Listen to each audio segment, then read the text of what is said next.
Well, first off, as you just heard then, a Russian passenger jet's been involved in an incident in the skies above Syria. It's thought it had to manoeuvre around what may have been rocket fire. It was a Nordwind Airlines Airbus A320 that was returning to Russia from the Egyptian resort city of Sharm el-Sheikh at the time. Our reporter Lucy Kavanagh has been watching developments. Lucy, this story has been coming in over the last couple of hours. Tell us a bit more about what we know about what happened to that plane. Hi there. Well, of course, a lot of conflicting information, but here's what we know so far about the situation. As you mentioned, it was a Nordwind Airbus A320. We know that it had landed safely in its destined destination, which is the city of Kazan in one of the Russian republics. It was leaving the resort city in Egypt, as you had mentioned. What we know from officials so far here in Russia is that the jet faced some sort of danger, but it's quite unclear at the moment exactly what that was.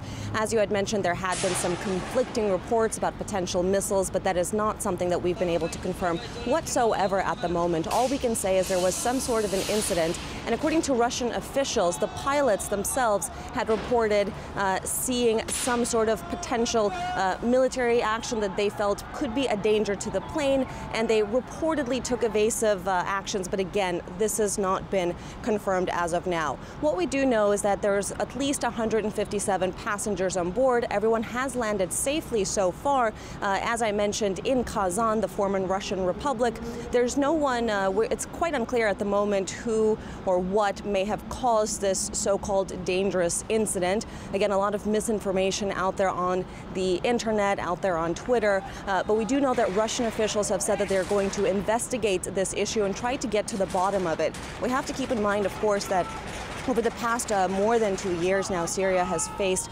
a rather dire state of civil war where the embattled government of President Bashar al-Assad has been fighting a growing insurgency, various groups of rebels who have been rebelling against the government. It's been a serious state of civil war that has claimed more than 70,000 lives. And of course, heavy weapons on the ground, both within, of course, the military of President Bashar al-Assad and also with the rebels. There have been some reports of anti-aircraft weapons in the hands of the rebels, but again, it is far too soon to speculate how that may tie, if it does at all, and it probably doesn't with what's going on this evening. So what we can report so far is that the passengers do seem to be safe, and we will, of course, keep you updated on all the latest as the details come in. Absolutely, yeah, but good to hear that plane got back in one piece. Good stuff. Okay, Lucy Kavanagh, thanks very much.